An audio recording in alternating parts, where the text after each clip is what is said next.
tuungane na hiyo ili kwamba tupate kubarikiwa sote pamoja. Heshima ya pili ni kwa wale ambao watashuhudia. Na kabla ya watu wengine wote, tumpe festival jamani, si ndio? Wangapi wanasema festival first? Festival first. Lakini yeye anajiitaga last born wa Yesu. Lakini katika vijana si tunamuona ni festival. Maana kampuni imekuwa festival. Kwenye madhabahu tumpe ashuhudie. Wangapi wanayo furaha kwa ajili yake? Kwa Yesu makofi. Karibu sana. Penny mic jamani. Chap chap. Praise. Penny mic. Hatutaki kuchukua muda wenu. Tunataka tusubiri kwa ajili ya faida. Bwana Yesu asifiwe sana. Amen. Natoa ushuhuda mrefu sana, wenye cheni kubwa sana. Naomba cheni yangu inifuate. Cheni yangu inajijua. Cheni inukeni. Fuatieni ushuhuda. Nikwambie tu ya kwamba ushuhuda tulionao leo uko hai. Ni hai ukisikia. Ushuhuda uko hai. Haleluya. Life testimony. Ikiwa niko hapa utasikia tu anatoa taarifa huko alipo. Haleluya. Naomba mbele yetu shukrani. Wewe unajua ni engineer. Hapa amesoma Kenya, anaweza kusoma. Namshukuru sana Mungu kwa ajili ya baraka na nafasi aliyonipatia. Kibali cha kampuni ya ulinzi. Naomba tusomee. Wameshaanza kunasa. Tupo lao. Timu yangu karibu sana. Njoo sikae mbali, sikae mbali, njoo huko mbele kabisa. Timu tunaomba jamani. Muda huu ni muda wa heshima tulipewa na kanisa. Tutumie kama timu. Haleluya. Tusomee. Jamhuri ya Muungano wa Tanzania, Wizara ya Mambo ya Ndani ya Nchi, Jeshi la Polisi Tanzania, yahusu kibali cha kuendesha kampuni binafsi ya ulinzi ya AJ Plus.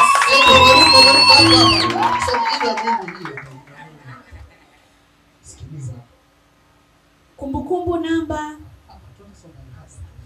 Mkurugenzi Mtendaji AJ Plus Security. Serikali inanitambua mimi nani? Sijajisifia, ni neema.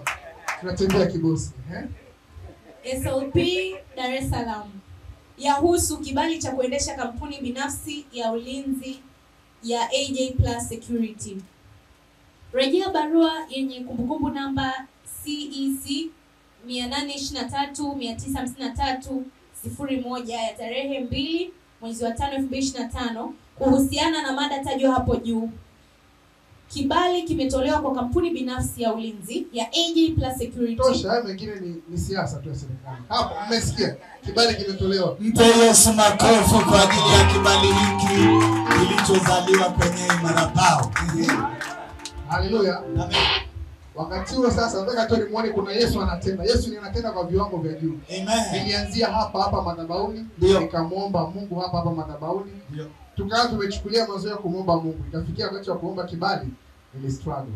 Lakini namshukuru Mungu, siku ninaenda Dodoma, kuanzia ninatoka mpaka ninafika nisiwe Mungu, nilienda VIP. Na mimi niliishi VIP. Kule ni bungeni na mimi nilichukuliwa kama mbunge, maana nisiwaficha sijapanda bodaboda na bajaji. Nilikuwa naendeshwa kwenye round na kaa nyuma. Nikifika na shusha kio pale ndo bungeni na pia sawa. Pale nyumba ya waziri sawa. Yaani napelekwa kwa viwango. Yaani Yesu makofi. Mimi jirani yako na wewe subiri kwa viwango. Mungu amenitendea nikiwa. Mwambie kwa sauti na wewe kwa viwango. Inakuja kwa ajili yako. Mungu amenitendea nikiwa kwenye madhabahu hii. Nimekuja kama bodaboda, mlevi, malizia mlevi. Lakini sasa hivi ni mkurugenzi na serikali ya Jamhuri inaniita mkurugenzi. Sio mimi, serikali. Ni neema kubwa sana. Ni neema ya. Mimi asante kwa kutembea kibosi. Tunatembea kibosi. Amen. Namshukuru sana Yesu makofi kwa ajili ya wewe wimbo na ujumbe wake. Nimeenda nimerudi salama, nimerudi na kibali. Nikwambie tu kweli. Nimekuta vibali vya tangu mwaka jana. Lakini mimi cha kwangu nimeenda usiku Jumatatu, nimefika kule saa 9 usiku nikapokelewa. Zingatia neno VIP. Nikapokelewa VIP, nikaenda nikarudi asubuhi. Na nikala VIP. Bahati nzuri nilikuwa na iPhone aina cha nilipiga picha. Ila nashukuru Mungu zaidi kwa vitendo alivyonitendea. Nilipeleka barua saa 3, saa 9 nimeondoka na kibali. Wenzangu wana miaka 2 na mpaka 3. Mimi ndani ya masaa hayo 6 nimefanikiwa kupata kibali na kurudi nacho Dar es Salaam, Tanzania. Hebu tuambie mtumishi wa Mungu. Wakati unaomba ile siku ya kwanza kabisa na kuambia ita hiyo kampuni. ulikuwa unafikiria nini kwenye akili yako wakati unasema AJ Plus njoo? Ulikuwa unafikiria nini? Kwa sababu hiyo ndio ilikuwa sport ya kwanza, ilikuwa ni hatua ya, ilikuwa ni imani ya kwanza. Ulikuwa unajisikiaje? Yani, au ulikuwa unafikiriaje? Nilifika tulikuwa tumekaa upande huu, hatukuwa wengi, ni baada ya katikati ya wiki. Isiwe Mungu katika mtu alikuwa na muonekano mbovu ni mimi. Yaani nilianza kufika kanisani mzee, sasa hivi ni kijana. Yes, makofi. Nilikuwa ni mdogo sana, niseme mwembamba sana. Mimi ni mtu mwembamba. Nilikuwa mwembamba mdogo sana. Lakini namshukuru Mungu wakati mchungaji anasema, nikasikia mtu mmoja akasema apartment ni kama huyu kidogo kwanza. Akaja mwingine mwenye mwili akasema mimi nataka genge, ile ndo alinichosha. Kucheka na mwili ulikuwa tamu. Mwingine alikuwa ni Tony, alikuwa nadhani Jumapili iliyopita. Akasema mimi nataka biashara yangu ya uchomaji wa nyama ikue kubwa. Na sasa hivi niko kubwa kama wabilisi duniani. Mpaka Jumapili tumebariki gari yake hapa, si ndio? Yaani tulikuwa na yeye akasema nyama choma, na Wabela akasema Cake City, na mchungaji akasema Cake City. Wakati mimi nimefikiwa nikapoa nataka nikasema nataka kampuni yangu ya AJ Plus ikue. Yaani nilisika kama sijaishia hapo. Nikasema media, usafi na ulinzi. Mchungaji akasema inaitwaje AJ Plus. Sasa mimi natamka AJ Plus. Mchungaji akaanza maombi. Maana watu wote waliniangalia mimi kampuni. Tena sio moja, tatu. Wangapi walikuwepo kwenye hayo maombi? Kila mtu anashangaa, huyu kampuni. Tena wa kwanza kuniangalia Mabela maana ndio mwenye maraga na mchungaji wanamwangalia huyo mtu. Nakumbuka kabisa. Sasa wakati nimekuonyesha nimeniangalia na kuna dada mgeni kwa mchungaji Tina, mwinjilisti Tina alikuwa amekaa hapo. Sasa wakati niko pale nikaanza ile maombi, nasema AJ Plus njoo kichwani kwangu. Logo AJ Plus ilikuwa naiona kichwani. Yes. Nilikuwa naona kabisa jinsi inavyokuja. Sasa siku nyingine kwenye maombi tulipoendelea, nisiwe hilo kitu sijaelewa ilikuwaje. Mchungaji akawa anatuhubiria habari za Yohana Mbatizaji, ufunuo ulikuwa hivi. Omba sasa kuombea itaendelea politi. Nikawa najiona nimevaa mavazi ya Yohana, tunatembea juu ya watu kichwani na tembea juu ya mavazi ya Yohana. Yesu makofi kwa neno la imani. Wangapi wana maneno ya imani ndani yao? Unajua anataka kuchokonoa kila nasema ndani yako. Ndio maana nimemuuliza ile swali tujue kilikuwa ni kitu gani kinasoma ndani yake. Kwa sababu kiroho unamwona mtu kimwili. Kimwili kwa macho ya mwilini. Lakini roho unaona mtu rohoni na udhaifu wake au nguvu zake. Nisaidie kusema amen. Kwa hiyo kila ambacho unajua kuna vitu vitatu. Kuna kitu halisi, kuna picha, kuna ramani. Sasa picha isipoingia kwako katika ulimwengu wa roho, huwezi kutengeneza ramani, wala huwezi kupeleka kwa fundi akutolee kitu halisi. Sijui kama unanielewa. Kwa hiyo tengeneza picha ya kampuni yako kwanza. Ukija hapa naita hiyo kampuni inakuja kwenye ramani. Fundi anasimama stadi anaitwa Yesu. Unatokea katikati ya watu na kila mtu atashuhudia yale yaliyoko ndani yake. Wangapi wenye picha ya maendeleo yake, kampuni yake, biashara yake? Hebu piga kelele usema na mimi njoo. Haleluya. Hii tumalizie mtumishi wa Mungu. Kifupi. Namshukuru Mungu baada ya kuanza ile hatua nilipoanza ndo pale ambapo nilianza. Nikiwa hapa kwenye madhabahu hii safi ukaanza nikabarikiwa na kamera. Kipindi hicho naombewa nilikuwa mtu wa ajali sana. Nakumbuka mara ya mwisho nilikuwa mzee wa kanisa akawa amesimama ameniona ameshajua nilipata ajali. Na alama ya mwisho ni hapa hajaona vizuri. Sababu ninabaki kama ushuhuda. Nikamchunguza kanisa akasema mchungaji tuombee hiyo roho ya ajali ife kwa jina la Yesu. Sirudi tena. Nikiwa hapa tangu siku ile sio kwamba ni ajali, ni wananijaribu lakini wananishinda. Mpa Yesu makofi. Hata ujaribiwe vipi, lakini maadui zako watashindwa katika jina la Yesu. Nikafa na nikawa nafunga na kuomba. Nakumbuka kitu ambacho namshukuru Mungu zaidi. Wakati tunatoa sadaka mchungaji na mzee na mchungaji alikuwa anafundisha neno la sadaka. Kuna viti vidogo tunataka tuongeze. Nikamwambia mimi nataka nifanye kitu fulani kwa ajili ya kampuni. Lakini naomba Mungu sina hela, natoa hivi vitu kwa sababu hiyo. Ndio. Baada ya kupambana nikatafuta ile hela nikaipata. Kaenda tena siku ile kuchukua viti na kukumbusha kwa hiyo vitu nimeomba kwa ajili ya kampuni yako na ofisi yangu. Ndio. Sio Mungu sasa ninapaa kama tai. Wewe jirani yako na wewe pay 5 jirani yako na wewe paa kama tai. Hajasikia mgeukie mwambie na wewe paa kama tai. Haleluya. Wakati nakuwa au wakati nimeanza sasa nilikuwa natamani kufika mbali zaidi. Ila nisiwe muongo. Kuna vitu ukiambiwa acha hauwezi. Kuna mtu akiambiwa acha leo huwezi kuacha kitu ambacho unaongea. Sasa mimi nilikuwa napenda kupiga picha na kushoot. Nikawa nikienda kwa mzee kanisa, namuelezea maono kwa ujumla.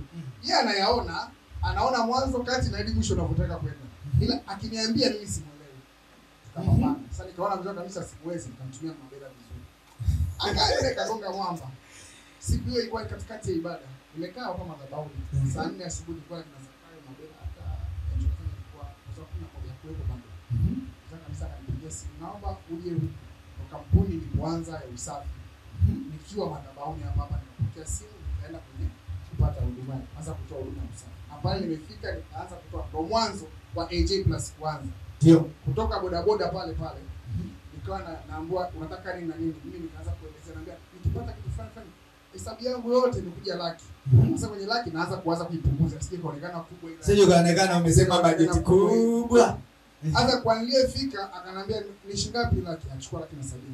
Bodaboda wamechukusanya bukubuku upewe laki na 70 kwa mara moja. Kwa mara moja nikaona ni hela nyingi sana. Nilienda kuprint paka ile mask ya mdomoni, nimeprint AJ Plus. Yaani nataka kila ninapopita mtu anione. Hatua ya kwanza kikisiti nakuta mchungaji pale. Mama, ona Mungu ametenda. Mama sababu anaelewa kazi ya Mungu, anajua endelea kumshukuru Mungu. Yaani mama anaelewa Mungu anataka kutenda. Maana aliniambia utabarikiwa hapa sawa. Mchungaji si umemsikia amesema utabarikiwa, watakuita famasi. Ila nina mashahidi wa kutosha kutaka kuita famasi. Ndio. Na Yesu ni shahidi wa kweli. Amen. Nikiwa ninaanza naanza ndo pale jina nikaanza kukua. Hapa ndani kutoka kuitwa John, nikabokoka nikaitwa Yohana. Kutoka kwenye Yohana sasa hivi nimesulika jina linaitwa AJ Plus. Kwa Yesu makofi na vigelegele ya shangwe. Sasa nikifika sitamki vizuri. Ninakwambia AJ Plus, lakini mchungaji ukimpa anaita AJ Plus. Yaani kwa nguvu na kishindo. Ndio, ni alama ya maono yako. Siku ninaanza hapa, nilipoona madhabahu jina la kampuni yangu linatamkwa, nikahisi nilipata watu sahihi wa kunisukuma kwenye. Amen. Wakati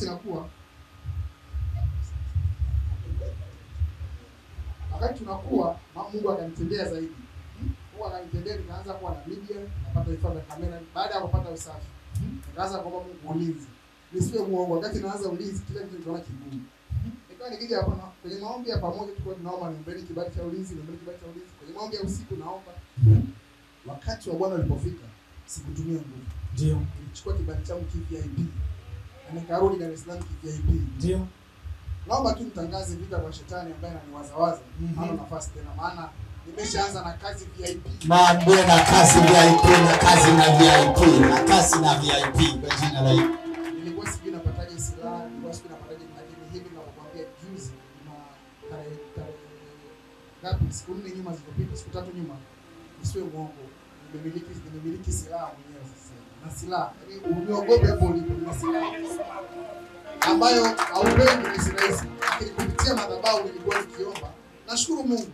Tokea na mtumishi Sauli kila siku. Asante mtumishi, nasema kweli nilipa na mafuta. Asante mtumishi kwa mafuta. Na gari kwa kuongezea mafuta kwa gari. Nashukuru sana. Na nimekuwa support sana kwenye ofisi hii Plus. Na naendelea pale.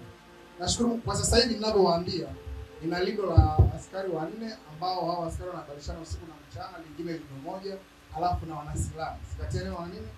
Na wana silaha. Ambao si rahisi ya upewi. Jamani, si rahisi. Alafu si rahisi. Kama si Yesu si rahisi. Wakati na niko na mzee kanisa la tunaanza, aliwe kuniambia kitu kimoja. Ukiwa unafanya kila kitu, mimi nafanya.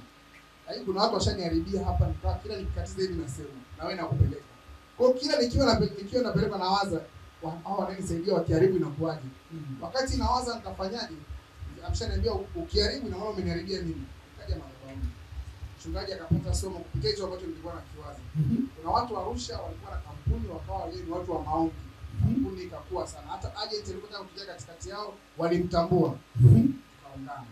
Nikaanza na meneja wangu Elia Masharaka. Tukaanza zaidi, tukaanza kufanya vizuri. Mwaka 2024 ukawa ni mwaka wa kubadilisha jina kutoka majina yetu ya kawaida na ukurugenzi na uongozi na ukubwa. Kwa mwaka jana tunachukua. Kwa namshukuru sana Mungu kwa sababu tuliambiwa hivi. Sasa wakati naendelea, namshukuru Mungu. Sasa kazi inaendelea na nisiwe tu muongo, na tutafanya kazi na sisi tuna masifa kufanya kazi. Na kazi inaendelea kuja katika jina la Yesu. Wangapi wanaamini kazi inaendelea kuja kwa ajili ya kampuni ya mtumishi wa Mungu? Nikwambie tu, hii ni cheni ya Unstoppable Speed. Yes. Siziwiliki. Biblia yangu inaniambia kwenye Wafalme wa Pili 24:24 inaniambia usinipunguzie mwendo Ndio. nisipokuambia. Mwambie jirani yako usipunguzie mwendo nisipokuambia. Yaani hapa nilipo nikikaa hapa nikitoka nje nisikilizie kidogo na mimi niko madhabahuni ina shida over nimepokea sasa hivi na mimi over nasitaja mara kwa mara. Mchungaji tena akaniambia naomba nikukabidhi hata kile cheti changu cha mgambo. Kaambia mama hamna shida niko tayari. Mama na cheti cha uaskari. Atanikabidhi ameniahidi. Kwa hiyo namshukuru sana Mungu kwa hii nafasi na kibali na maombi yaliyoanzia hapa. Nadhani hata hivyo ni shahidi. Nilikuwa sina kibali, tulikuwa tukwenda tunaomba. Leo kibali kimekuja, tuko hapa tunaomba. Sasa naona nisikie ni shahidi. Namshukuru sana Mungu. Na wakati nakuwa naambiwa ananiambia point moja tu. Na kushika mkono, tafuta wa kushika. Yes. Mwambie jirani yako nimekushika mkono na tafuta wa kumshika. Maana tunataka kuunga cheni ya Jerusalem. Tunaunga cheni. Unanishika na kushika mpaka tunafika. Amezungumza point ambayo baba alinifundisha nikiwa mdogo ambayo imenisaidia mpaka sasa. Akasema hivi, usipotaka ndugu yako akushike bega ainuke, kamwe utampata wa kumshika bega uinuke. Kwa nimekushika umeinuka, na wewe kubali mwenzako akushike ainuke. Kwa hiyo unanipandisha na kupandisha.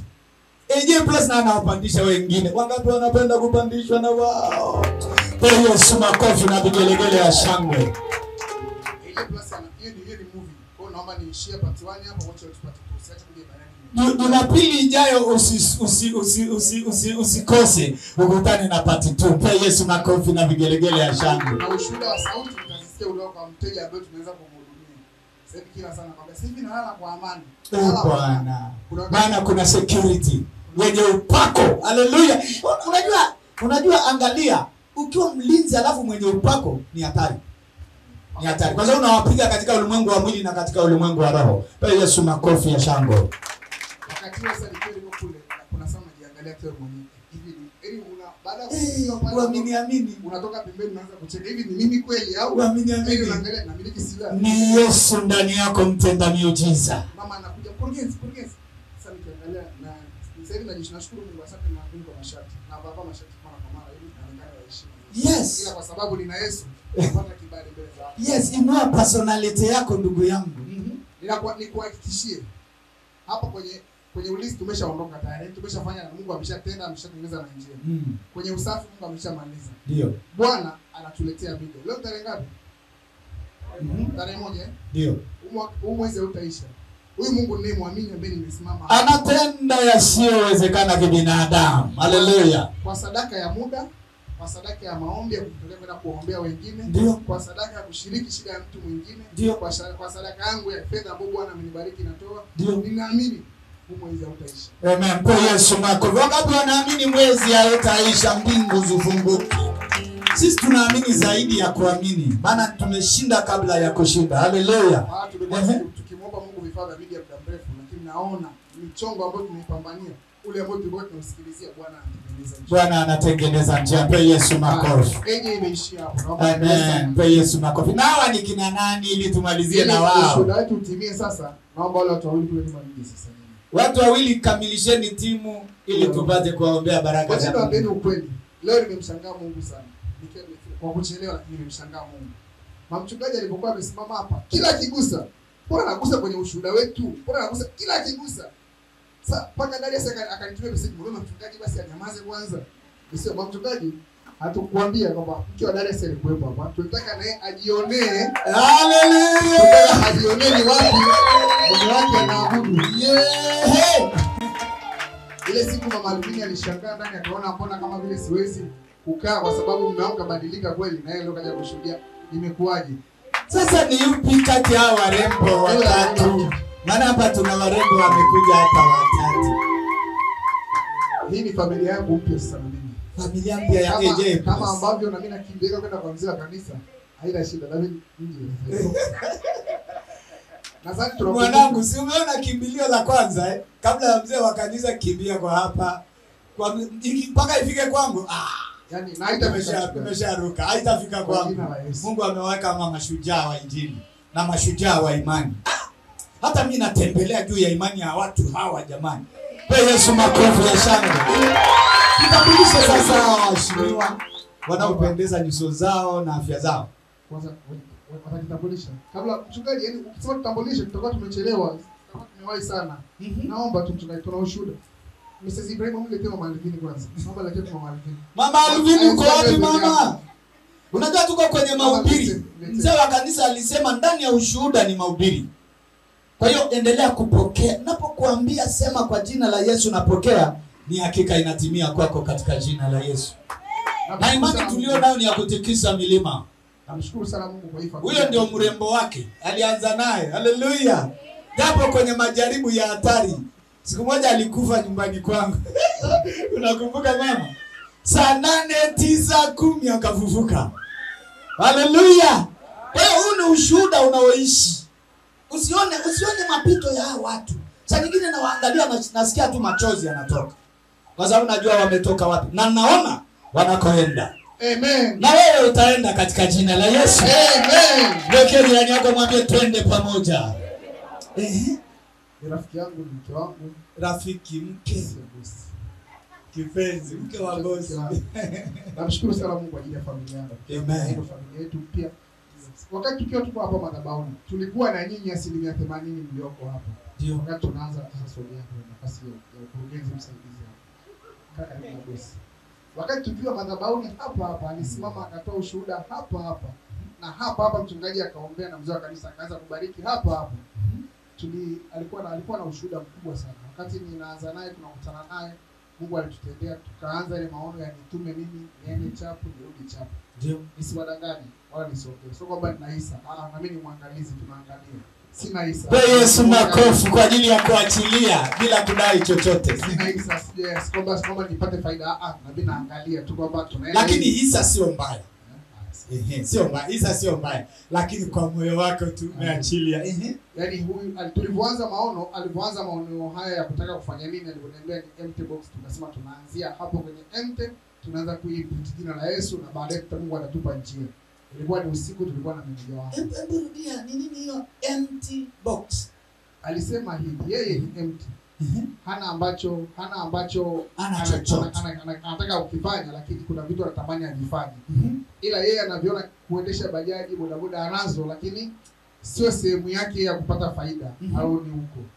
Anataka afanye nini? Wakati nikamwangalia nikamuuliza tu.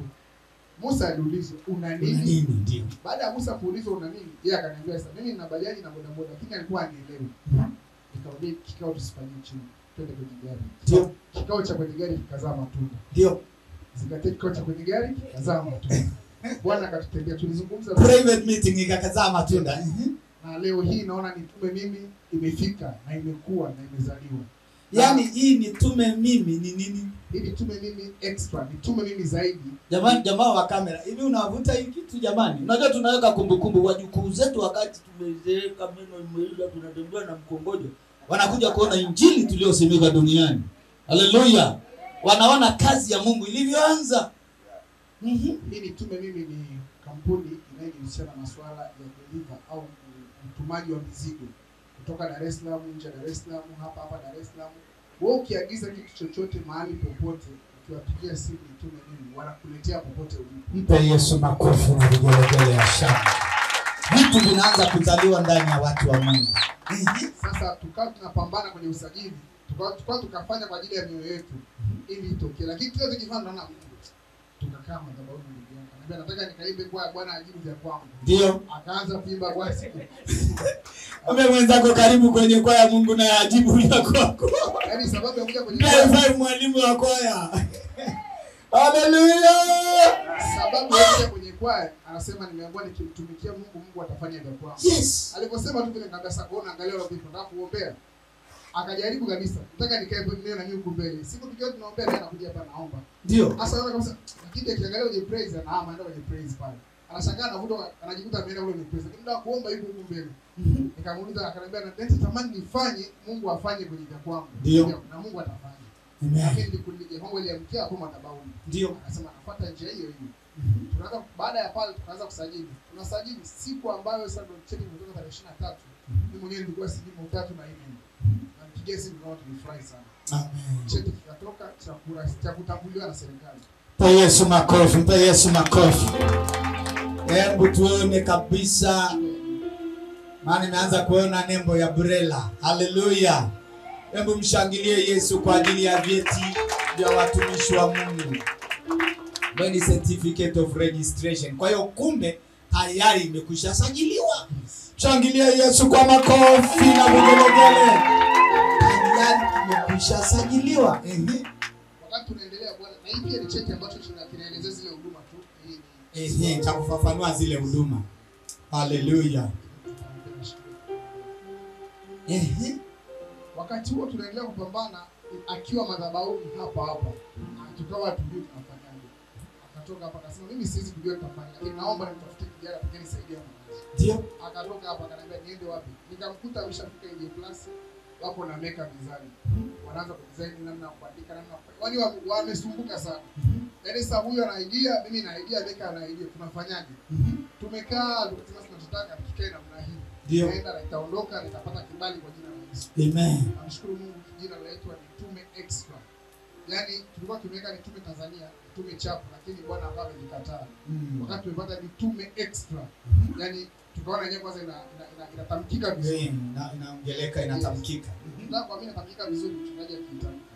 Inatamkika vizuri, Nitume Extra. Yaani inaenda na kazi yetu sisi kufanya deliver. Namshukuru Mungu, baada ya pale hata mke wake naye anaona huko ambapo mwanaume kabadilika sasa na kwa ushahidi ni kwamba kuna amani ya kutosha.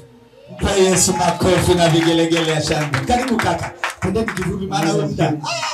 Ya tunaweza uko hapa 10 kwa huu tamu. Karibu baba. Wewe unajua nianzie wapi? Anza. Popote tu. Unajua kishapewa ufunguo wa shagari lingurume. Mimi hapa niliona kipindi mara kwanza naingia kanisani hapo. Onyeshe mkono wale mara ya kwanza nakuja. Naita na ndugu yangu Joel. Toka bana. Nitamsha mimi natemeka hivi. Sika mic yana natemeka. Siku ya kwanza nimeingia kanisani hapa. Sikuelewa chochote, nimetoka ni kanisa mbona kama sielewi. Nikaondoka. Jumapili inayofuata mimi nilikuwa niko wapi? Nilikuwa airport. Sasa moja naabudu huko stand tena kule. Sasa kadri nazidi kuona kanisa wewe unaniambia kwa nini usikae sehemu moja? Pia mkembe kama ananiambia kwa nini usiwe na sehemu moja? Maana huku na huku. Nikazama sasa hapa. Nilipozama hapa nimekuja kuona hii sio kanisa tu, ni familia. Amen. Mimi jirani yako, hii si kanisa tu, ni familia ndugu. Basi nikaanza kuwa na wenyeji na watu baadhi. Nakutana na mwenzi huyu hapa AJ Plus. Tukaanza kuwa na ukaribu, wakaanza kunipa maono ya mbele. Ndio. Hiyo unasikia empty box ndio mimi nilikuwa. Sasa box ilishaanza kujaja. Ndio kidogo inajaza hivi. Basi nikamwelekeza kanambia bwana, mimi nataka nikusaidie kitu kimoja. Nataka nikupe wazo. Kama utaweza kutekeleza itafaa zaidi. Akanipa wazo la nitume mimi niende faster. Sasa nikasi mwenyewe chochote anamaanisha nini? Akanipa mfano mmoja. Hii ni kama nairudia kamba walimoja. Kwamba bwana kuna mtu aliulizwa na nini akasema nina fimbo, yule msawe. Piga maji akagawanika akapita. Sasa na mimi nikauza nikataja nina bajaji na pikipiki. Ndio. Akaniambia hapo ndo tunaanzia. Ndio. Hapo ndo tunaanzia, nikamwambia sasa. Akaniambia sasa ukiwa tayari mtafuta, nikamwambia bwana sio kwamba niko tayari. Saa hii niko tayari. Nikaenda nyumbani kawakilisha kwenye familia. Nimewakilisha kwenye familia wakalipokea vizuri. Kama wakuamini wao kusikia mtu kampuni. Yaani imagine mimi niimba hapa huyo ni mfupi peke yangu hapa. Alafu ni mkurugenzi wa hii kampuni. Kwa Yesu makofi. Unajua watu hawaamini watu wanavaa hizi t-shirt. Wamesimama wakurugenzi jamani. Wananiwakilisha mimi hapa. Amen. Kwa hiyo jambo la kumshukuru Mungu. Ndio maana najiza kila kitu kwangu ni ushuhuda, yani sio tunachokisema ni ushuhuda. Wao mwanzoni wanajua tu kwamba huyu jamani alikuja ni vipi, sasa hivi uko vipi. Mimi kwa sivaa hizi. Nakuja kuangalia hapa. Kombo kuja macheni. Kwa Yesu makofi na vigelegele wa mama mnatunyima unono jamani. Sasa kila siku nabadilika. Wao wananiambia mbona wewe sasa hivi sikuelewi unavaa kama pasta. Suti sasa hivi zaidi ya 2. Ni nini? Kabla wangu. Tayari utukufu wa Mungu umekwisha mfunika. Sasa yeye mke wangu alikuwa anaabudu ile kanisa la Anglikana kwa Maizaki pale. Sasa unajua mtakisha kama kifanya mtu awe anasali hapa afu mwambie mtoe hapa. Upende. Yaani mimi tunafikiana hizi. Kwa tayari kwa ni ngumu kumtoa kule kumleta hapa. Sasa kanisa namshawishi vipi yeye na mdogo wangu. Ndio. Kana naumiza kichwa sana. Kafika hatua wakaanza kwa nimebadilika. Mimi sio bila kuomba. Ndio. Si bila kuomba. Wakaanza kuona huyu anaanza. Huyu amenyoka kwenye njia. Kwa Yesu makofi. Matunda ya ukombozi, matunda ya wokovu. Baadaye nikamwambia AJ Plus. kwa siku nitamleta mke wangu pale. Sasa mtu mmoja ananiuliza, "Mbona kama unakisia?" Lini utamleta mke wako? Akana kusema ushuhuda. Dani asitaka kwenda mke wako. Ni naye sasa anaweza kusema. Wewe umenyamaza kimya. Nikamwambia yana hapa, nikajibu bana kwa yule madam pale. Wani kabisa hata yasinioni. Yeye mwenyewe alipokuwa alipo akatoka nje kabisa msimuone na nini. Na kimfikia anasema tuna mgeni anaweza kuchukua. Yesu makofi jamani, surprise. Hii ni surprise ya ajabu kabisa. Bado Mungu alivyo mkubwa zaidi kwenye hili swala la utambulisho wa mke wangu. Mimi naamini tangia leo tunamaliza kuwa mwana Jerusalem. Mpe mayo. Mama wa Yerusalemu, mko wapi? Kwa ajili ya mrembo wa Mungu. Kaja kwenye madhabahu unayonena, madhabahu unayotenda, madhabahu yenye majibu. Pia bila shaka na mwanangu wote watakuwa ni sehemu ya Jerusalem. Shangilie Yesu kwa ajili yao. Bwana mshukuru Mungu, yani unajua mpaka najiuliza nianzie wapi. Unajua kila nikiangalia t-shirt nimevaa. Kwa nini mwambie babangu nitakutumia uone? Maana hata niamini. Ni extra company limited. Mungu anisaidie na aendelee kunipa nguvu. Mimi najua ninaomba siku ile mniombee. Kwa maana nitatoboa na kweli nimetoboa. Amen. Yaani hajiruhusu wewe kidogo kiasi gani wewe kiasi gani. Ndio kusema Mungu mbariki yule jamaa.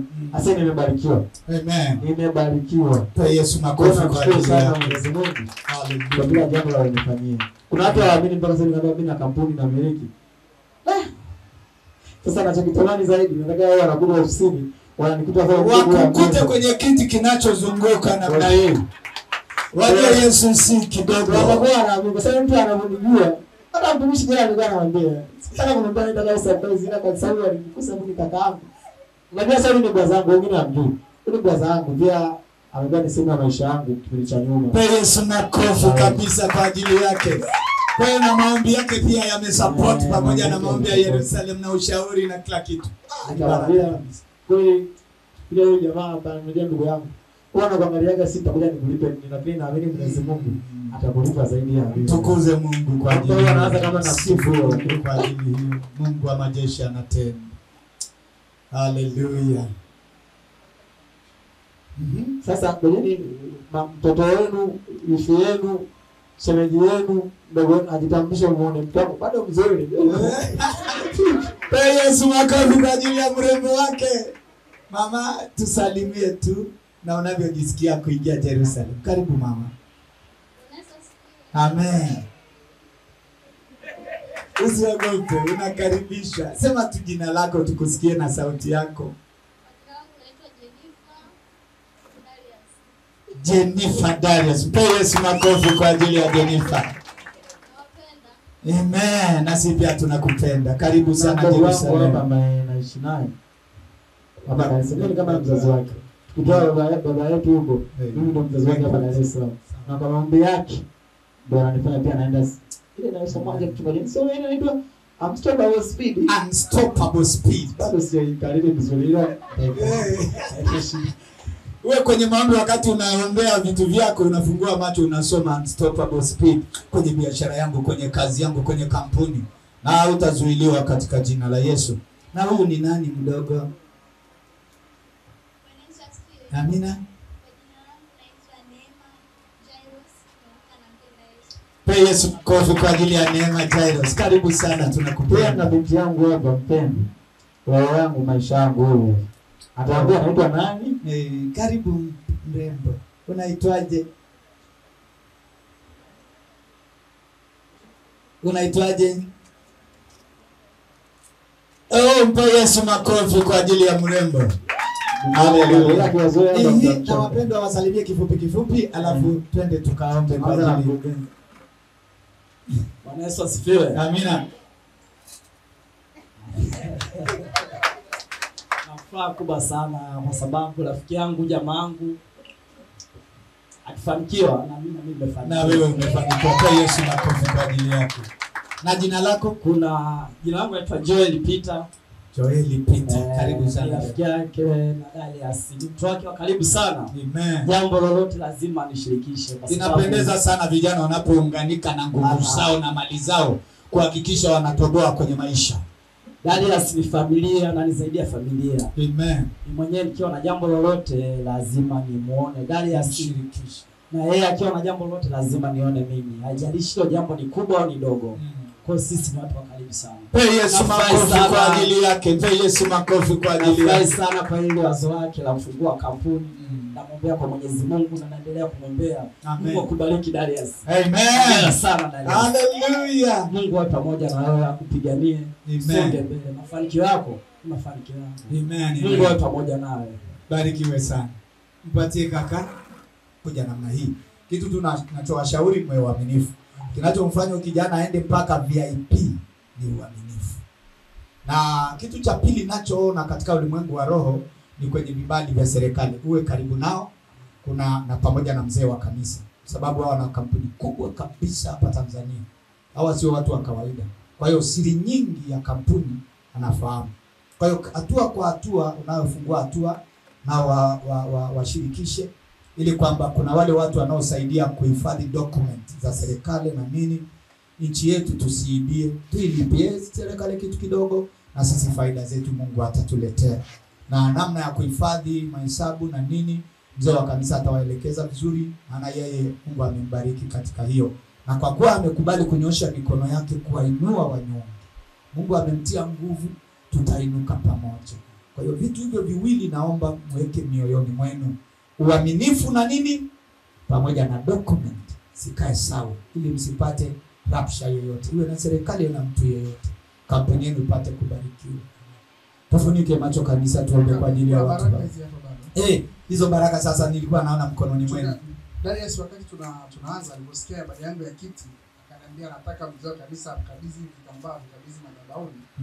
Alisema alichukia siku moja alipomwona mtu anaombewa afuta kana mchungaji anakitafuta. Alafu akamnyang'anya kanga akamfunika mtu anayepagawa madhabahuni. Akasema natafuta vitambaa kwa ajili ya Yesu makofi kwa ajili ya hiyo faida. Karibu baba upokee matunda ya watoto wa Mungu. Ili wakati tunawaombea wana wa Mungu tuwe na vitambaa vya madhabahuni vya kufunika nguo zao. Sasa na sisi tulikuwa tunawaza maana katika kumuita yeye choko hapa kabisa ni yani nyuso zenu zionekane kama wigo fulani wakati mzee anakabidhiwa. Wakasema mzee wa kanisa tutamwamshaje pale? Nikamwambia nyie angalieni, wakapambana kutafuta vitambaa ili mzee wa kanisa asimame. Kumsimamisha mheshimiwa si rahisi. Zakaria anaelewa, Darius naomba ukae nafasi yako. Zakaria anaelewa, Zakaria naomba uke pale. Wakaniambia hivi, unaona wameshaanza. Tuseme hivi sisi hapa tutakapokuwa tunatembea kama vijana ni kushikana kama vijana. Unaona hiyo chain, unstoppable chain, unstoppable speed. Glory to God. Pe Yesu makofi kwa ajili ya ufunuo wa ajabu. Namna kuungana. Wakasema lazima tuwe na vijana ambao wanataka kuungana. Wakasema tutamwacha Amani. Amani sasa tumuone. Amani uko wapi? Walisema maana nakumbuka ilikuwa ni kikao cha saa 3 usiku. Amani, pe Yesu makofi kwa ajili ya Amani. Hautabaki nyuma. Hautaachwa. Utafanikiwa. Walimtaja unganisha chain. Amani lazima tutakuwa naye maana tunamwona anapambana. Hiyo ni vijana walisema ilikuwa ni saa 3 mpaka saa 7 usiku. Tukasimama Malivini tulikuwa tumekaa naye lakini ikabidi akalale. Tumesimama tukawa tunaomba tuondoke. Baada ya kumaliza kuomba tukaanza na kuongea huku tumesimama tena. Tukaongea tukasema haya inabidi atendewe kazi. Tukawa tunatoka, wakati tunatoka tukaona mzee kanisa pale dirisha wale liko staya file ofisini afisa 7:30 uko wazi. Jamani. Nikamwambia mbona sasa kama hajalala na kidogo kiangalia mimi nashiriki bodaboda na vits alafu mzee la magari mawili. Halali. Sisi tunalalaje? Unajua hiyo ni kitu cha kushangaza. Matajiri wanachelewa kulala na wanawahi kuamka. Lakini maskini anawahi kulala na anachelewa kuamka. Mgeukie jirani yako, mwambie wewe uko upande gani? Mwambie utaachwa. Yerusalemu si ya kulala mapema tu hivi lala. Shughulikia shughuli zako mpaka mwili ukwambie lala sasa. Alafu asubuhi mwambie mwili changamka. Amen. Tuwe kabla ya baraka kuchukuliwa na wenye nguvu. Namalizia kwa kusema kwamba wakati wote tulipokubaliana tukasema tushaungana sisi ambao tumekutana leo pamoja. Tukasema yule wa mwisho atakaye kuwepo maana tulikuwa tunahisi atakaye pale za sehemu ya mwisho ilikuwa ni Zakayo Spidi. Tukasema baada ya Zakayo kila mtu atakayejiunga tunaruhusu watu wajiunganishe na sisi alafu tu tunafuatiliana wote. Ndio. Akaniambia sana mimi nifanye na wewe ungane na mzee. Unaona hii cheni ya ufunuo wa ajabu kutoka kwa Mungu. Kama vijana wakasema sasa baada ya hapo tunaruhusu sasa kabla hajaomba ruhusu kama kuna kijana anataka kujiunganisha na hii cheni. Kama nikukubali sikile na ruhusu waandike tukoma join tuingie na chini. Karibu baba. Asante. Bwana Yesu asifiwe. Amen. Hii nafasi alionipa labda kwa upendeleo nimkaribishe Ibrahim pale. Ibrahim, join to the chain. Join to the chain. Hallelujah. We are flying. Hallelujah. We are flying like a master, like nini? Like an eagle. Hallelujah. Ndio leo tunapaa kama tai.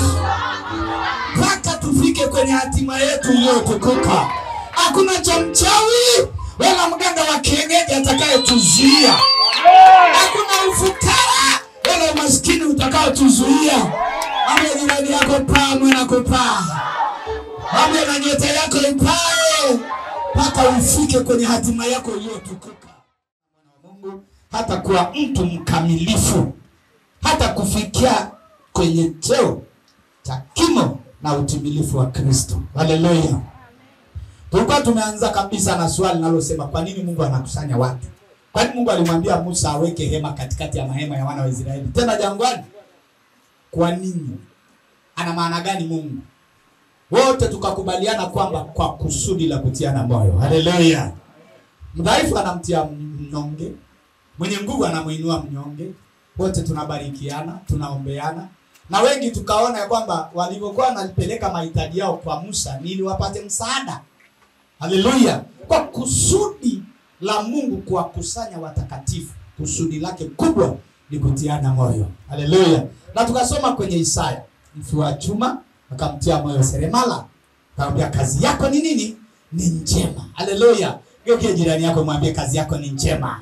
Mwambie kampuni yako ni njema. Mwambie mawazo yako ni mema. Biashara yako ni njema. Maisha yako ni mema. Mwambie jipe moyo. Haleluya. Alafu kusudi lingine akasema hata kazi ya huduma itendeke. Nafikiri mmeona kazi hii ya huduma. Hii ndio huduma. Watu wanajitolea bure bila malipo. Huyu mzee kukaa na AJ Plus kuanzia 0 anatembea naye bure. Hajamlipa chochote. Lakini anafanya huduma. Kesho wakati watu wanalipwa mbinguni utashangaa. Hata mzee mwenyewe atashangaa. Wataitwa watumishi wa Mungu, alafu anasikia jina lake. Eli Michael. Anasema mbona mimi sio mchungaji? Sauli Joffrey. Anasema mbona mimi sina kanisa? Haleluya. Lakini huduma, kazi ya huduma unaibeba. Unaitwaje rafiki yangu? Naitwa Joas. Joas hana kanisa, lakini unaona alivyokuwa anacheza namna hii. Mwambie jirani yako ni kazi ya huduma itendeke. Ndio kusudi la Mungu. Haleluya. Mama alimwambia Vasco twende ibadani. Ni kazi ya huduma. Ndio maana ndio kusudi. Ipe moyo katika jina la Yesu. Inuka kama shujaa katika jina la Yesu. Akasema na mwili wa Kristo ujengwe. Biblia inasema hivi kwenye kitabu cha Petro wa kwanza mlango wa 2 mstari wa 3 mpaka wa 9. Sikia maneno haya. Kujenga mwili wa Kristo. Ikiwa mmeonja ya kwamba Bwana ni mwenye fadhili, mwende yeye jiwe lililo hai, lililokataliwa na wanadamu, bali kwa Mungu ni teule lenye heshima.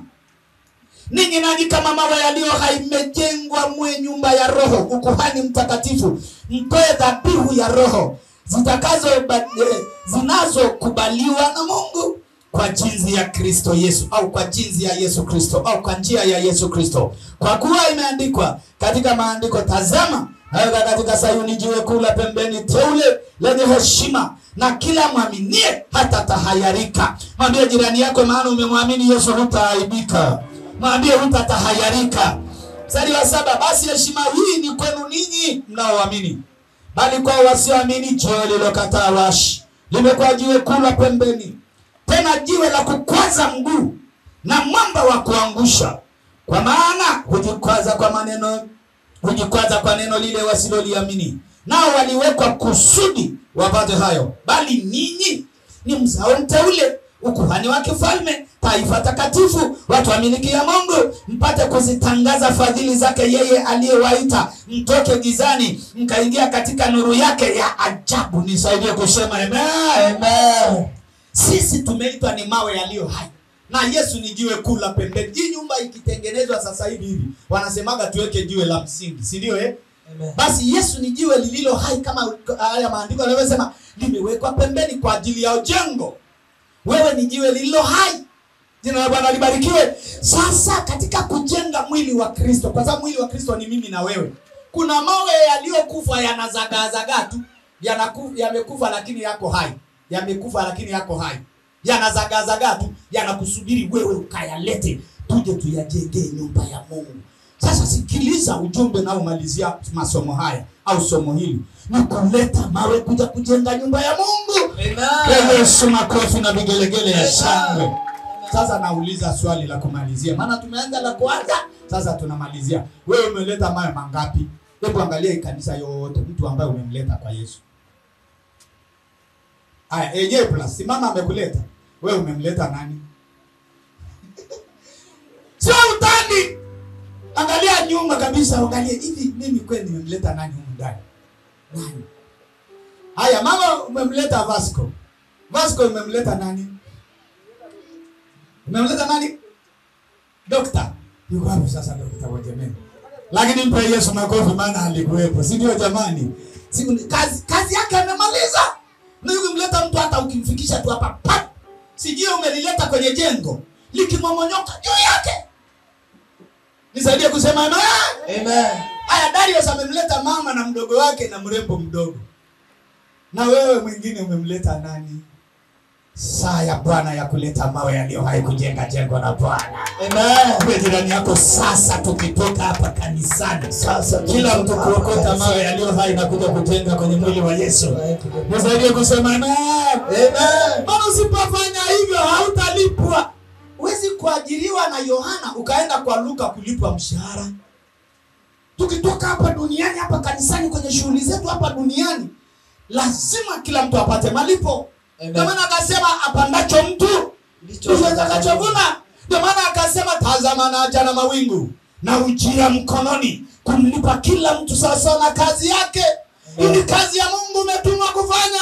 Nataka walete mawe yaliyozagaa kule, anateseka. Shetani anayapikia pombe, shetani anachomea sigara, shetani anapeleka kwenye uhuni, anateseka na ukimwi. Nenda kaya nyofoe huko. Tujenge na nyumba ya Mungu. Wangapi wataanza kufanya hivyo kuanzia kesho? Amen. Kuanzia kesho. Amen. Na tutashindana. Tutafanyaje? Tutashindana ndugu yangu. Amen. Mimi nilipookoka dunia hayo mashindano ndio nilikutana kanisani. Na nikaapa nikasema hakuna kijana katika kanisa letu la Nadosoito hata mmoja atakayenishinda kwa kualeta kwa Yesu. Niliapa kanisa hivi mbele ya mchungaji. Hakuna kijana yeyote kwenye kanisa letu ambaye atanishinda kwa kuleta mawe kwa Yesu. Niliapa hivi, mchungaji akashangaa. Na tulikuwa tumejazwa Roho Mtakatifu. Naomba alafu nashtukia nimenyanyuliwa, natembea kwenye makenchi. Kelele kijiji kizima kwa mdomo wa mwanadamu bila speaker. Nikaanza wa kwanza, wa pili, 150. Mchungaji akashangaa. Karibu robo tatu ya kanisa wote, kila mtu ananitukuza tu. Ameniombea, amenileta kwa Yesu. Ndio fujo ya Nadosoito ikaanza. Fujo ikaanza. Wanajua wengine, sitaki kuingilia hayo mafujo. Maana huwa kuna maadui watatu kwa watumishi. Maadui wangapi? Adui wa kwanza ni tamaa. Adui wa pili ni pesa. Watatu ni kiburi. Kwa hiyo badala kuinua ile sifa kwa Mungu, akaona anatukuzwa kuliko yeye, nainuliwa kuliko yeye. Maana kila anayesimama tu anasema kazi. Fujo ikaanza. Na mimi Mungu akanitupa porini kule. Mpaka sasa makanisa zaidi ya 52 nimeotesha duniani, wenye wanaume na wanawake, wachungaji waliobarikiwa 72. Na mtukuza Yesu kwa ajili hiyo. Sababu mwanaume katikati yetu anayeapa Anasema Mungu nisaidie, niwalete kwa Yesu, niwalete machagudoa, niwalete mateja, niwalete wenye shida, niwalete wenye ukimwi, niwalete wenye njaa, niwalete wanaotaabika, niwalete wenye mateso. Nije nijenge nyumba ya Mungu. Nije niwaweke kwenye ukuta wa nyumba ya Mungu. Mawe yabadilishwe yawe hai. Yajenge nyumba ya Mungu. Nani mwenye wivu kama Elia? Aliyesema wivu wa Mungu unanila hata kazi ya Israeli itakapotimia, hata kichwa cha Mungu kitakapoondolewa katikati ya wanadamu. Lakini neno hili likapata kujulikana katikati ya mfalme na taifa lote lijue ya kwamba pana Mungu wa Israeli atendaye miujiza, ya kwamba kuna Mungu wa Israeli atendaye maajabu. Hebu simama waambie watu 4 5, wewe ni shujaa, nenda kawalete kwa Yesu. Nenda kawalete kwa Yesu. Nenda kawalete kwa Yesu. Nenda kawalete kwa Yesu. Nenda kawalete walevi. Nenda kawalete wasinzi. Nenda kawalete wachawi. Nenda kawalete waganga wa kienyeji. Waambie kwa sauti, waambie kwa sauti. Ni shujaa. Nenda kawalete. Wabebe mikononi mwako. Nenda kawalete. Nenda kawalete kwa Yesu. Kawalete kwa Yesu. Usiache familia yako. Usiache rafiki yako. Usiache ndugu yako. Usiache jamaa yako. Usiache watu wa Mungu. Nenda kawalete kwa Yesu. Wasiangalie bila kusikia Injili. Walete kwa Yesu. Walete kwa Yesu. Walete kwa Yesu. Wametuma rasmi na unabii wa siku ya leo. Walete kwa Yesu. Walete kwa Yesu. Mawe yaliyo hai yapate kujenga nyumba ya Baba. Mawe yaliyo hai yapate kujenga nyumba ya Yesu. Mawe yaliyo hai yajenga mwili wa Yesu. Wanakusubiri tu walete. Wanakusubiri tu walete. Waunganishe kwenye unstoppable spirit. Wapate kupenya na wafanikiwe. Wapate kuacha ulevi wao wabarikiwe. Simama mbele za Mungu. Time is over. Muda umeniishia. Lakini kwa machache haya na neno la ushuhuda ulilolisikia, nenda kamsaidie ndugu yako. Nenda kamlete ndugu yako. Nenda kamuokoe ndugu yako. Nenda kamsaidie ndugu yako. Nenda kamnasue ndugu yako. Nenda kamvute mtoe motoni. Nenda kamvute mtoe mahali pabaya. Nenda kawanasue watoe mahali pabaya. Simama mbele za Mungu na ufunike macho. Na ujue wewe ni mjumbe mwaminifu. Familia ya Mungu, mtoto wa kifalme. Wewe ni kuhani. Tena ukuhani mtakatifu. Sio ukuhani wa hivi tu wa kuvaa kitambaa nyekundu au kitambaa nyeupe na kufunga kingine kichwani. Sio ukuhani wa namna hiyo. Sio ukuhani wa kuvaa mavazi. Ni ukuhani mtakatifu. Ukuhani wa kimungu. Mtu mteule wa Mungu. Ujumbe unamalizia hivi. Nenda kawalete mawe yaliyo hai kuja kujenga mwili wa Yesu. Hakuna baba anaye. Hebu nisikilize kabla hujainua mikono. Hebu fungua macho. Nikwambie kitu kimoja ambacho kinamliza Yesu, kinampa Yesu machozi. Hapa tuna kijana mmoja mdogo anaitwa Alvin. Ni kijana wa AJ Plus. Wakati John anamtafuta mama yake, lazima ametumia gharama kumwendea, kulipa mahari, kufunga naye ndoa, kumtafuta huyo mtoto. Mama akambeba miezi yote 9. Mateso, shida, tabu, huzuni, kilio. Wakahangaika kumlelea kutoka akiwa mdogo huyo mtoto mpaka sasa amefika hivyo. Labda bado wana mateso ya kupita, wakimlelea, wakimsomesha sekondari, chuo kikuu, chuo kusomea profession, kitu ambacho anataka asomee mpaka aje afanye kazi. Alafu wakati amefikia hiyo kimo cha kufanya kazi, mtu mwingine ndiye anakuja anamtumikisha kwa faida yake. Ni huzuni ilioje. Mungu amewatendea watoto wake kutoka kuzaliwa kwao, kutoka kulelewa kwao, kutoka kukua kwao, lakini shetani anawatumikisha. Na unajua wakati mtu anatumikishwa duniani, kilio cha kwanza cha huzuni yake kabla hajalia yeye mwenyewe katika uchungu wa maumivu yake, sikio la Mungu linaanza kusikia. Ndio maana akamwambia Musa, nimesikia kilio cha wana wa Israeli. Nenda Misri ukawatoe wanangu. Mungu anateswa na bangi. Mungu anateswa na madawa ya kulevya. Mungu anateswa na uhuni. Watoto wa Mungu wanateseka kule duniani. Wanaomboleza, hawana mahali pa kukimbilia. Na baba yao amebaki akilia machozi. Naomba uende ukamfute Yesu machozi. Asiendelee kulia kwa ajili ya wamtenda dhambi. asiendelee kulia kwa ajili ya wanaohuzunika duniani. Naomba uende ukafute Yesu machozi, na wewe atakufuta machozi. Anayemtumikia umheshimu maradufu. Basi inua sasa mikono yako juu. Umeshajua mfano wa hatari unaomfanya Mungu aliye. Nenda ukamfute Mungu machozi. Umeshasikia hilo, huo ujumbe. Nenda ukamfute Mungu machozi. Walete watu kwa Yesu. Inua mikono yako juu. Inua mikono yako juu. Nakuamini. Mwambie Yesu ninakuamini.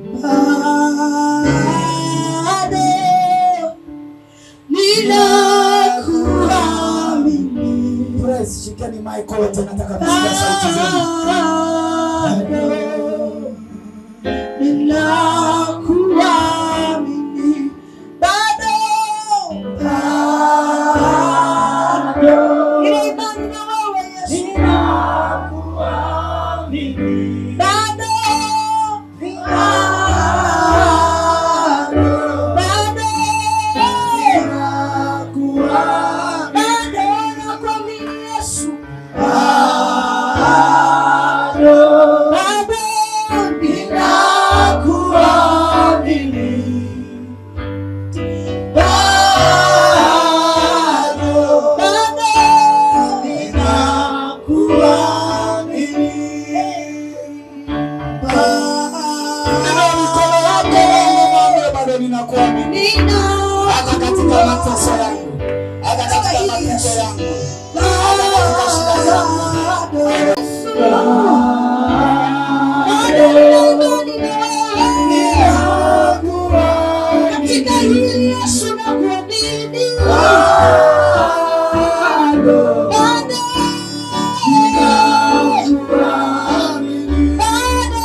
Tukisema kwamba tujatenda dhambi, tunasema uongo, na kweli haimo mwetu. Mstari wa 9, tukiziungama dhambi zetu, yeye ni mwaminifu na wa haki, hata tuondolee dhambi zetu na kutusafisha na udhalimu wote. Yesu nisafisha, niondolee udhalimu wa matendo yangu, wa maneno yangu, wa hisia zangu, wa mawazo yangu. Jina la Yesu. Mahali ulipo kwenye maisha yangu, achia kwa jina la Yesu. Kwenye biashara yangu, achia kwenye roho yangu, kwenye nafsi yangu, kwenye damu yangu, kwenye mwili wangu, kwenye maisha yangu, achia kwa jina la Yesu. Achia kwa jina la Yesu. Roho ya uharibifu,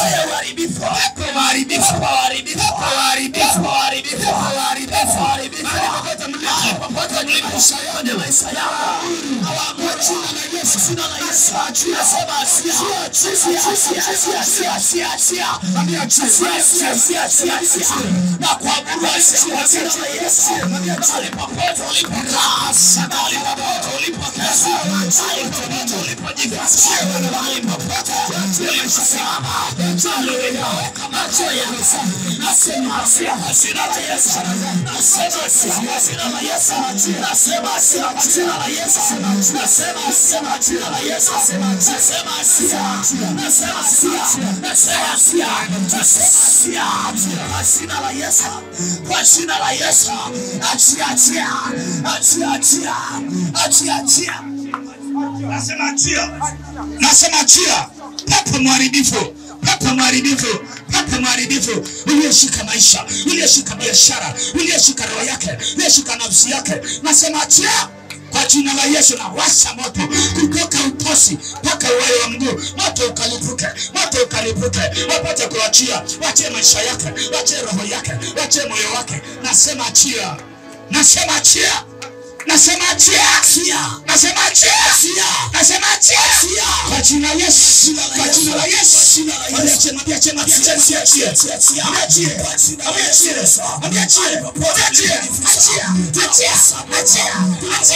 Achia.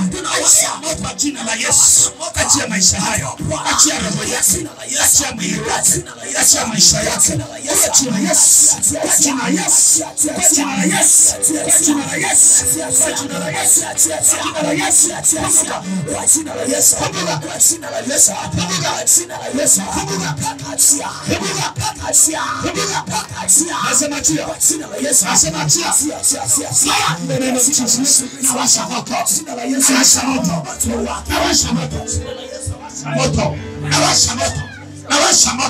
Nawasha moto kamata kwa jina la Yesu. Mmeshikwa, mmekamatwa kwa jina la Yesu.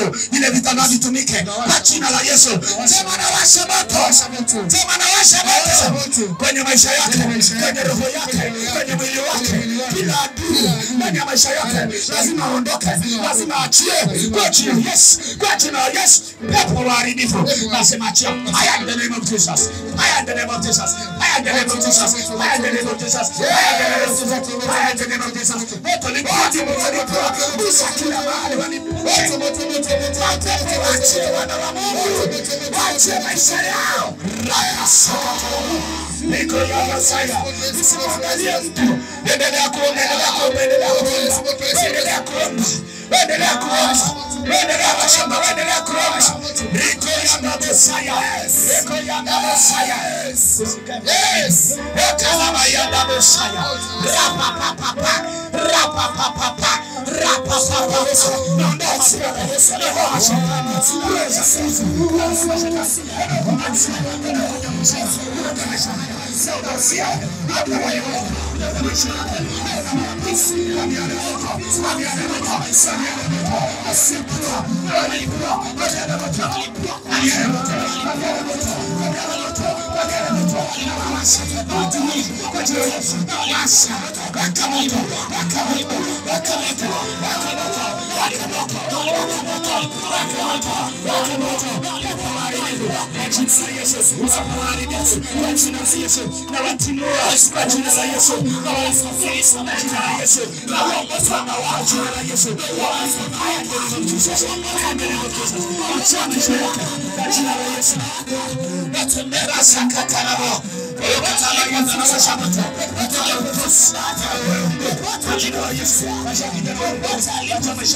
Adui wa maisha haya kufichwa na kutoa, unasema Yesu lazima uchomoke katika jina la Yesu. Adui wa maisha haya nasema na wewe Yesu ulipo, hata kama umeenda kukaa kwenye kaburi la wazazi wake kwa jina la Yesu, kaburi la babu yake, unatangazia maisha haya mauti kwa jina la Yesu. Atuma mwali wa moto kwa jina la Yesu. Biblia inasema kwenye Waebrania mlango wa 1 mstari wa 7, anawatuma malaika kama pepo na watumishi wa Mungu kama moto wa miale. Natembea ndani ya maisha ya mama huyu kuanzia kaburi la babu yake sija hapa alipo. Naondoa mashetani, naondoa mapepo, naondoa kuzimu, naondoa laana, naondoa mizimu kwa jina la Yesu.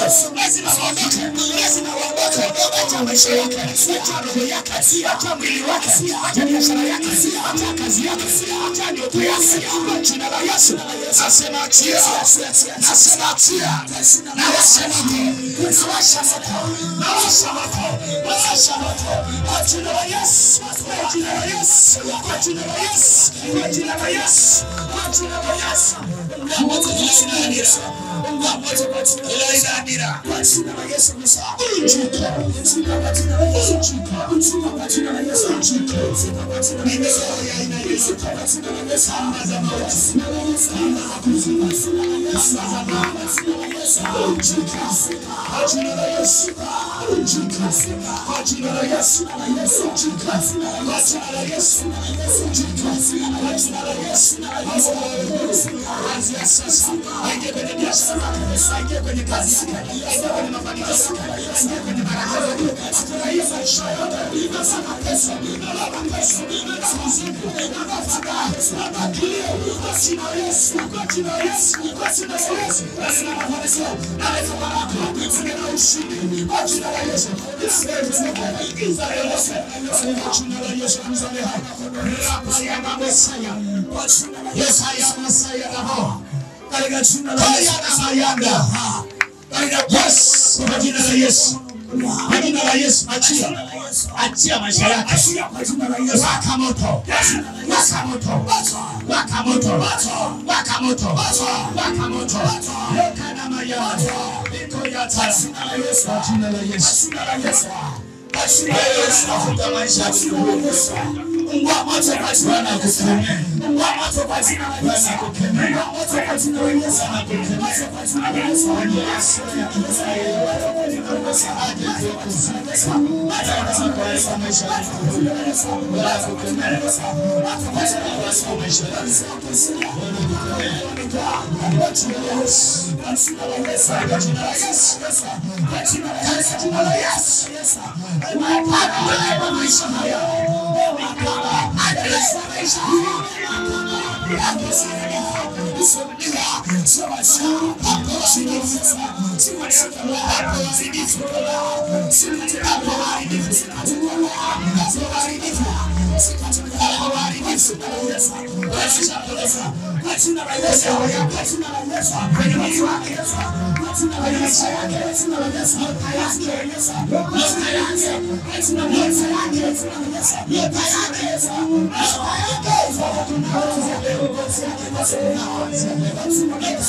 Kwa jina la Yesu. I am the name of Jesus.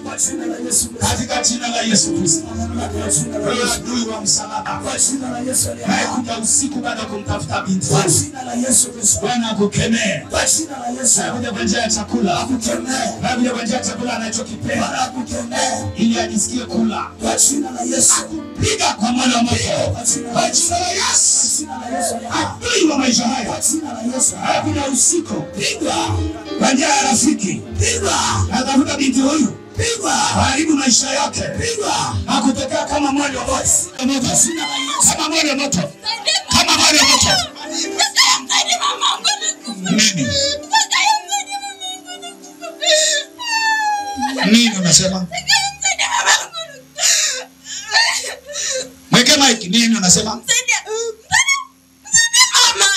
Msaidie mama. Tumsaidie nini?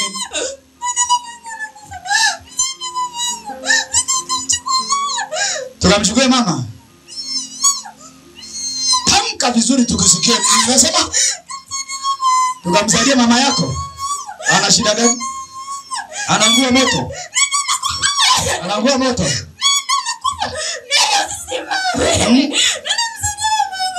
Mmemsaidia?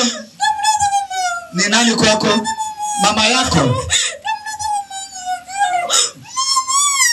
Pepo hatuna mdishi na wewe, hatuna maneno na wewe, hatuna mahojiano na wewe. Fire in the name of Jesus. Tunakuombea kwa mtoto huyu, moto ukawake juu yake kwa jina la Yesu. Washa moto, washa moto, gusa kila mahali. Mapepo yaungue, majini yaungue moto, mashetani yaungue moto, mapepo yaungue moto, yawake moto kwa jina la Yesu. Afunguliwe kwa jina la Yesu, afunguliwe. Huyo mama afunguliwe kwa jina la Yesu Kristo, kwa jina la Yesu.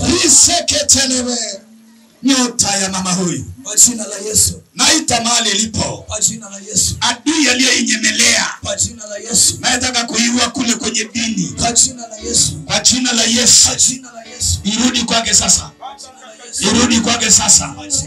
Adui uliyemwendea kwa njia ya mawazo mabaya, kwa njia ya usiku na kwenye usingizi, achia nyota yake, ikarudi kwake kuanzia sasa. Ianze kung'aa kwa jina la Yesu. Giza liondoke, iachie maisha ya mtu, iachie maisha ya mtu. Giza liondoke, maisha yako juu yake, akautosi kwa jina la Yesu.